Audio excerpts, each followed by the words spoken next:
This is Kinda Murdery Season 1, Ghost Towns of the Mojave Desert, presented by Criminal Content.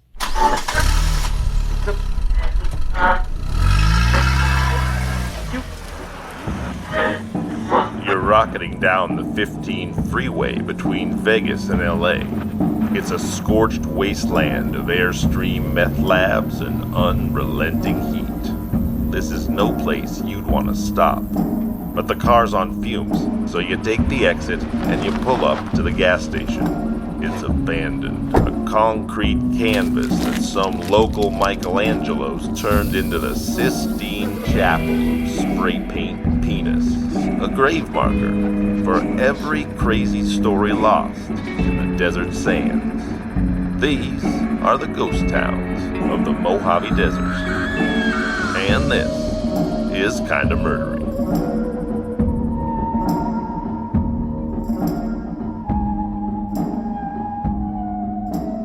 Hey everybody, and welcome to Kinda Murdery Season 1, Ghost Towns of the Mojave Desert.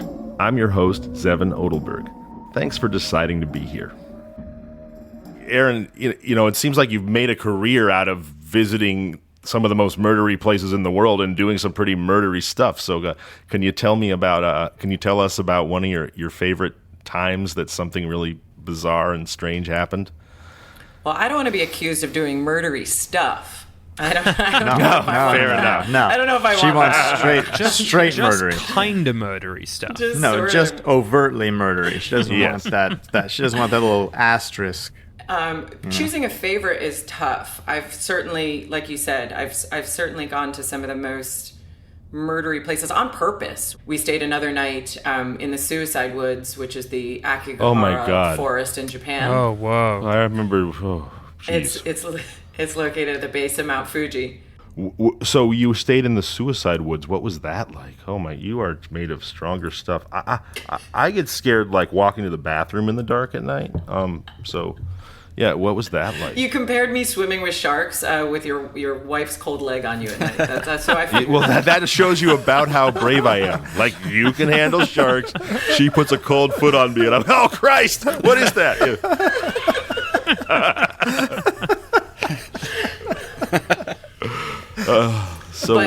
But the Suicide Woods, that's not kind of murdery. It's kind of suicide-y.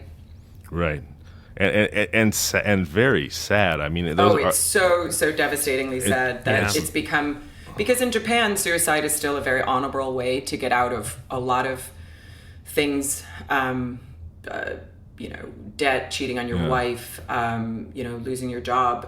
Aren't a lot of them like kids who don't get a high enough test score to get into the college that their family expects or something like that? I mean, the stories are really sad. And because when you go in, because it's at the base of Mount Fuji, the volcanic area there, it's kind of made this really dense moss and these really dense trees. It gets really dark really quickly, and people use this string, this colored string, to decide if they want to get back out, because once you go in off the trails, it's very easy to get lost.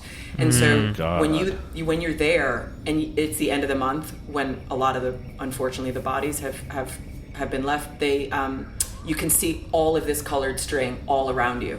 Oh my God. So it's like Pericles in the labyrinth. Is it like hiking Mount Everest?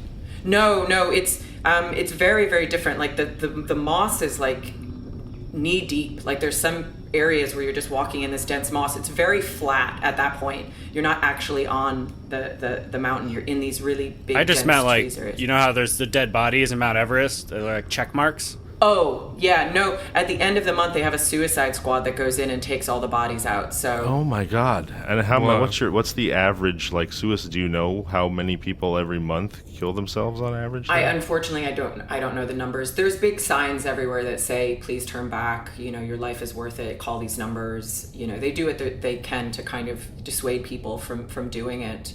But at one point on that trip. My boot got stuck in one of these kind of little holes, and I pulled it out, and I'd found someone's personal belongings that they had kind of cut up, and oh my God, their driver's license and some letters and family photos and stuff. With the string, this is like a cross between the Minotaur story and Hansel and Gretel, except that it's just made me like tremendously sad. So thanks for that. I'm a big downer at parties. Yeah. You're like someone asked you to give a toast at your wedding, at their wedding, and you're just like, so that time I was in the suicide woods in Japan. Oh, Jesus. Oh, boy. But I pick them back up with the time I fell off the Great Wall of China. Let's do that. But hey, I do have one more question for you about the suicide woods, which is there a reason why it's these woods? Is there like a folklore or other reason why people go here? There was a book about star-crossed lovers, kind of a Romeo and Juliet in Japan. Like an ancient tale of like a folklore tale? Not even that ancient. I don't want to get the year of the book wrong, but it's really not that old. But about, basically lovers that could not be together, and so they went there to commit suicide because of their love for one another. And is it new enough that the author could still be alive? Is it that new? Because oh my God, can you imagine being that person? No, but I think it's also based on this place is very, very unique. It's very different. Like the vibe there is very dark and strange. Like I think they believe that the energy there in and of itself maybe draws people in. So it sounds like you're just insanely brave. I mean, with the swimming with sharks, did you spend the night in the suicide woods too, or no? Yes. What the fuck? Yes. You're nuts. Oh my gosh. But and then thank you. Yeah. Really? Wow. I need a palate cleanser. This was Japan, but then you were in China and you fell off the Great Wall. Like you told us you were a klutz earlier, but boy, you actually travel all the way around the world to go be a klutz. So tell us about that. No, it just follows me. So we were investigating the Great Wall of China. There's this old section of the wall that's not fixed up. It's called the I'm going to get the name wrong, but Jianku section of the wall. And we actually had to rappel down it. And so I get all outfitted in my gear to abseil, and I'm kind of crusted on the abseil. What's abseiling? I'm sorry, it's another word for rappelling. Okay. And so it's just when you want to draw attention to how toned and awesome your rock climbing body is. You don't call it rappelling. You're like, I'm about to fucking abseil, bitches. Look at this washboard. Yeah. Right. Okay. Continue, please. Yeah, so my six-pack is out, and I'm just perched over the edge of the... Your six-pack of Schlitz, right? Ham's beer, just cracking them and chugging them, and that's why you fell off? Or no? Oh, sorry. Please, tell your story. I'm sorry.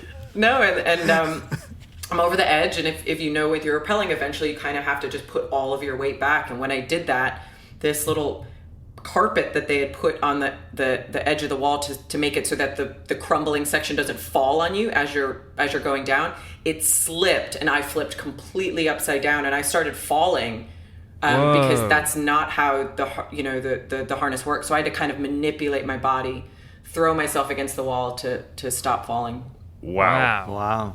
Fucking Tomb Raider shit right there. That's amazing. Are you sure you weren't at a corporate retreat there, though? Because that just kind of sounds like the worst trust fall ever to me. Yeah. It was a trust Your coworkers really let you down. That's incredible. So did you get injured, or did you just bounce up like a super ball and just go right back, or scamper back up the wall? I did not get injured. I did. On the way down, I was kind of like, "Mommy," like when you like you think you're really tough, and you're like, "Mom, I love you." Yes. Wow. Yes.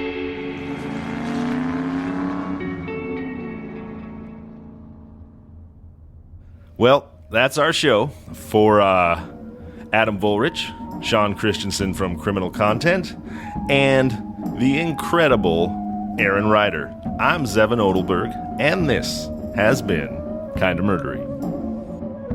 This is Kinda Murdery, Ghost Towns of the Mojave Desert, presented by Criminal Content. You can find us online at kindamurdery.com and on all social media at Kinda Murdery. Email us at contact@kindamurdery.com. Listen to us on all your favorite podcasting apps: Apple Podcasts, Spotify, Overcast, Google, and more. Don't forget to rate, review, subscribe, and tell your friends about the show.